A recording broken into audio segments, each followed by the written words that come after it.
در این مجموعه تحقیقی با هم به چند مورد از جواب شبهاتی که در مورد خوردن طعام میت توسط بعضی از اشخاص در جامعه ایراد شده و سعی در به هم زدن احکامات مذهب حنفی دارند میپردازیم. این مجموعه شامل 14 ترک میباشد.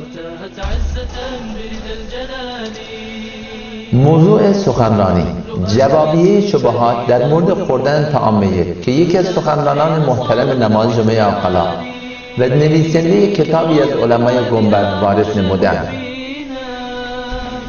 اولین مورد از 14 ترک مورد نظر، ترک اول، جوابیه شبهه اول در این مورد که مؤلف محترم جزوه و سخنران جمعه عقلا چرا حدیث عمران بن حسین رضی الله عنه را برای اثبات نظر شخصی خود قیسی کردند.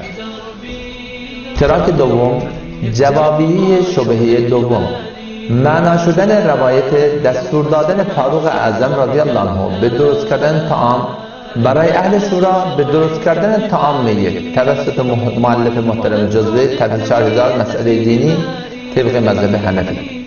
ترک سوم، جوابیه شبهه سوم، عدم تحقیق صحیح روایت عاصم بن کلیب رضی الله عنه و استنباط غلط توسط مؤلف محترم جزوه طرح 4000 مسئله دینی طبق مذهب حنفی و همچنین سخنران محترم جمعه عقلا.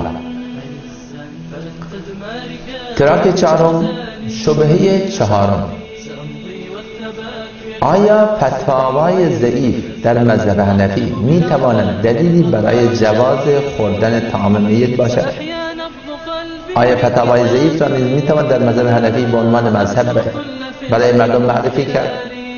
ترک پنجم، جوابیه شبهه پنجم، عدم تحقیق صحیح روایت جریر بن عبدالله رضی الله عنه و استنباط غلط توسط مؤلف محترم آخوند گنبدی و سخنران محترم جمعه عقلا. ترک ششم از جمله 14 ترک، جوابیه شبهه ششم در این مورد که استنباط اشتباه سخنران محترم جمعه عقلا و مؤلف جزوه محترم طرح 4000 مسئله دینی از مصادر فقهی مذهب حنفی و اقوال فقهای حنفی در مورد نخوردن طعام میت. ترک هفتم، جوابیه شبهه هفتم، باید دانست که ما منکر صدقه دادن به اموات نیستیم، بلکه ما منکر ضیافت دادن به اموات هستیم. قیچی در عبارت توسط آخوند گنبدی و خلط مبحث صدقه و ضیافت. ترک هشتم، جوابیه شبهه هشتم از 14 ترک مذکور، فقیر و تعلیم فقیر از فقه مذهب حنفی و اشتباه سخنران جمعه عقلا در این مورد. و ترک نهم، جوابیه شبهه نهم است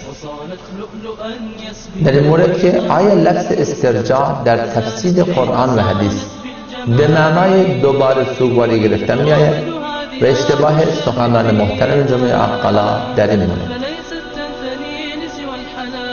ترک دهم، جوابیه شبهه دهم، در مورد اولین دقایق نوار طعام میت پخش شده در جامعه و به غلط فکری انداختن سخنران محترم جمعه عقلا در این مورد. ترک 11، جوابیه شبهه 11، ادعای برگشتن روح اموات به این دنیا توسط مؤلف محترم جزوه طرح 4000 مسئله دینی طبق مذهب حنفی و گذاشتن چنین عقیده‌ای به حساب عقیده مذهب حنفی. و همچنین ترک 12، جوابیه شبهه 12، در این مورد که آیا تأمین دادن آیات قرآن در مورد اعمال خلاف شرع می تواند از علامات گروه خوارج باشد؟ اگر چنین قضاوتی را قبول کنیم باید قبول کنیم که اکثر علمای اهل سنت نعوذ بالله از گروه خوارج هستند.